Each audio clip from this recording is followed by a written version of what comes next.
Luis Barrenechea, él es cirujano plástico y vamos a hablar sobre los protocolos de bioseguridad en tiempos de pandemia, porque mucha gente dirá, me voy a operar y qué pasa si me contamino en pleno quirófano. Así que de todo eso nos va a hablar el doctor Barrenechea, cirujano plástico. Hola Luis, ¿cómo estás? Bienvenido, exitosa. Muy buenas noches, doctor Macet. Gusto de conversar con usted nuevamente y verlo también. Exitosa. Gracias. Cuéntame, ¿qué nos quieres contar de cómo está la bioseguridad en los tiempos de la pandemia? Así es. Bueno, esta pandemia, como todos ya saben, llegó, cambió muchas cosas y las cirugías selectivas no son la excepción. Entonces hemos tenido que aprender mucho, investigar, estudiar los protocolos, probarlos y finalmente aplicarlos. Ahora, para que la población tenga en claro, ¿no? Las cirugías de emergencia, esas nunca se detuvieron. Cesáreas, apéndices, toda cirugía de emergencia continuó. Y de la atención de cirugías de emergencia es que nosotros aprendimos cómo manejar y cómo minimizar el riesgo en las cirugías selectivas. Primero, obviamente, empezaron otras cirugías selectivas, las oncológicas, otras más urgentes, y finalmente ya hemos nosotros empezado a hacer cirugías plásticas, cirugías estéticas, ¿no? Porque los pacientes ya tienen un poco más de seguridad y ya lo piden. Ahora, los protocolos, como dicen las organizaciones internacionales, o sea, la Sociedad Americana de Cirugía Plástica, la Sociedad Internacional, ¿qué nos dicen? Nos dan ciertos lineamientos, pero nos dicen, primero hay que ver cómo está tu comunidad. Es decir, cómo está la curva de la pandemia en la comunidad, qué disponibilidad de camas de UCI tienes, qué disponibilidad de recursos tienes, ¿no? Banco de sangre, todos esos recursos para poder actuar y responder frente a una complicación que siempre nosotros tenemos que programar cirugías pensando en eso. La mayoría de veces no suceden y esperamos que siga así, pero cuando suceden tenemos que poder responder. Entonces, primero hay que ver el estado de la comunidad, nuestras instalaciones hospitalarias, en qué clínica operamos, que tenga todos estos recursos para actuar. Segundo, hay que tener personal, anestesiólogos, cirujanos capacitados en el manejo de los protocolos. Los implementos de bioseguridad. Nosotros estamos operando con máscaras full face, con filtro, es decir, si la población ha escuchado de las máscaras N95, ¿no? Porque filtran un 95%. Las que nosotros usamos filtran 99.7 o más. O sea, es decir, la capacidad de filtrar es alto. Son unas máscaras completas que aíslan totalmente pues nuestra respiración de la respiración del paciente. Entonces, todo el personal, cirujano, asistentes, anestesiólogos, debemos de usar estos equipos para proteger al paciente de nosotros y protegernos a nosotros y a nuestro equipo del paciente. Entonces, ¿por qué se hace todo eso? ¿Por qué se usan todos esos implementos de seguridad, los mandilones, doble guante, aires acondicionados que tengan un determinado flujo? ¿Por qué? Porque nosotros como cirujanos, como anestesiólogos, no podemos guardar la distancia social. Nosotros no podemos estar a 1,5 metros, 2 metros del paciente, estamos pegados al paciente.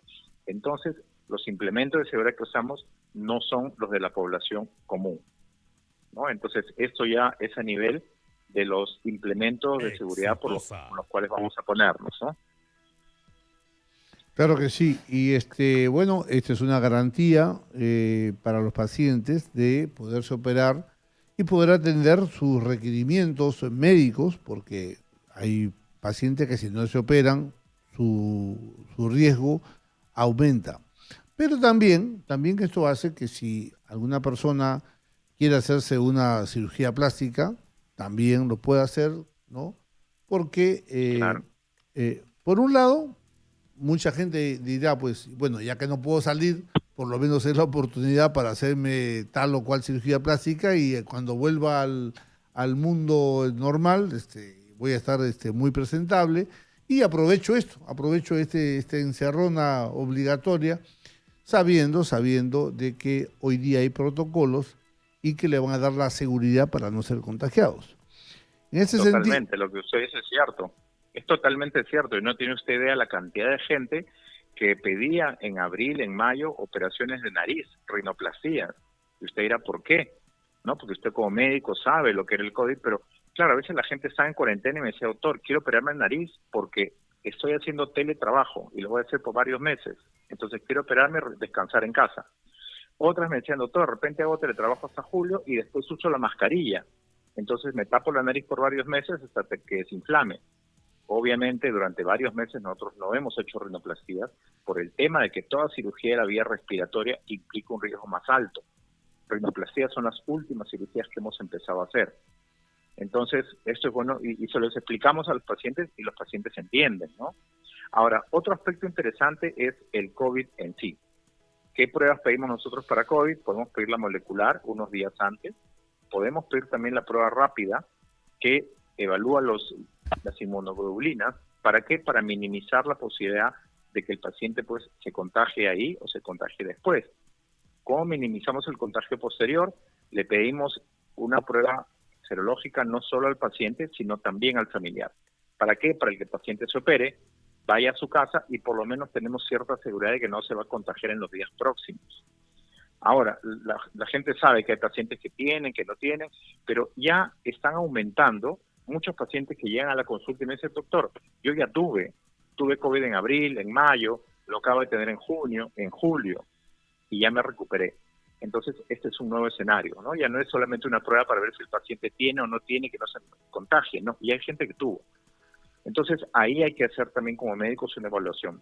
Fue asintomático, tuvo algún síntoma, se recuperó, hacemos la prueba serológica. ¿Para qué? Para que el paciente ya pues tenga un IgM bajo o no tenga IgM, sea IgM negativo y sea positivo simplemente a la inmunoglobulina G, que la que como ustedes saben es lo que nos da protección.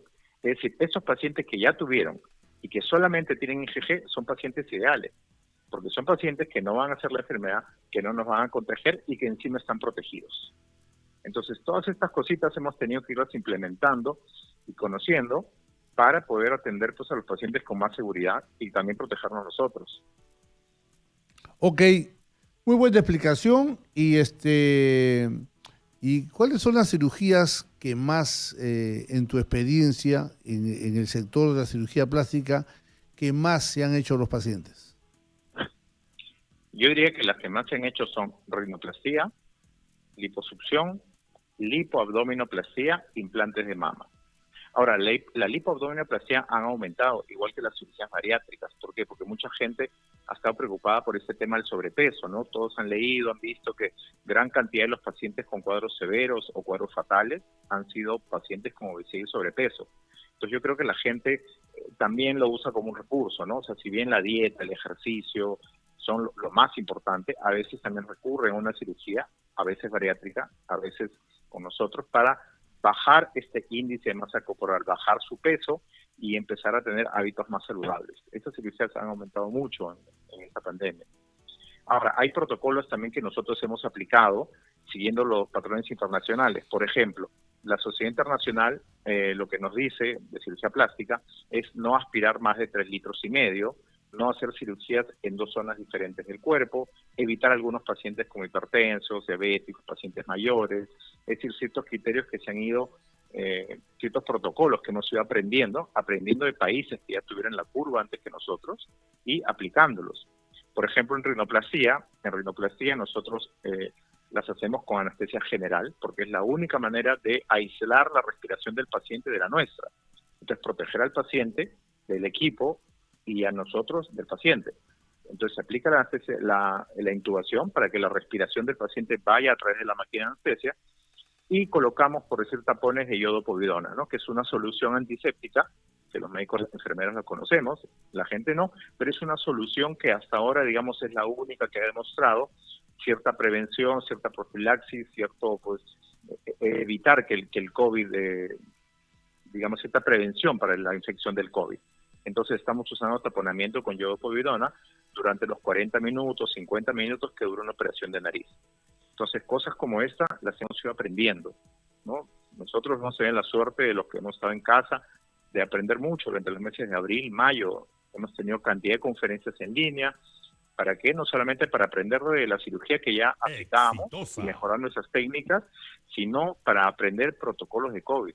Muchos de China, de Italia, de España, de países que ya tuvieron una curva antes que nosotros. Ok.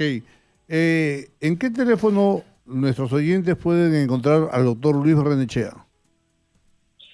Nosotros estamos ahorita en el WhatsApp. Tenemos también el fijo, el 654-9499. Y a través de nuestro Instagram, hashtag clínica o @clínica Barrenechea. Y quería agregar que otro aspecto muy importante es que muchos médicos, la gran mayoría, hemos implementado teleconsultas. ¿Qué quiere decir? Que ustedes pueden escribirnos a nuestras redes, Facebook o Instagram, sacar una cita y conoces al médico directamente como estamos conversando ahora por CAM. Le cuentas tu historia, tus antecedentes, qué te quieres hacer, le enseñas lo que te quieres operar. Hay una conversación más larga, sin mascarilla, más personal, porque no hay riesgo de contagio a través de una cámara. Y la consulta presencial la haces al día siguiente, días después, y es una consulta más corta, ya con mascarilla, con los protocolos de bioseguridad. Entonces, este tema de la teleconsulta también se ha implementado en el COVID y nos ha ayudado mucho. Ahora vemos pacientes que viven en provincia, atendemos pacientes que viven en el extranjero. Y esto es importante, porque antes había pacientes de provincia, del extranjero, que viajaban, invertían su tiempo, llegaban a Lima y recién conocían a su cirujano. Entonces, ¿cómo saben si hay empatía? ¿Cómo saben si hay confianza? Ahora, a través de la telemedicina, de las teleconsultas, pueden conocer a su médico y viajar ya sabiendo, ¿no? Si hay empatía, me da confianza, me quiero atender con este profesional. Y la telemedicina es muy importante, y no solamente en cirugía estética.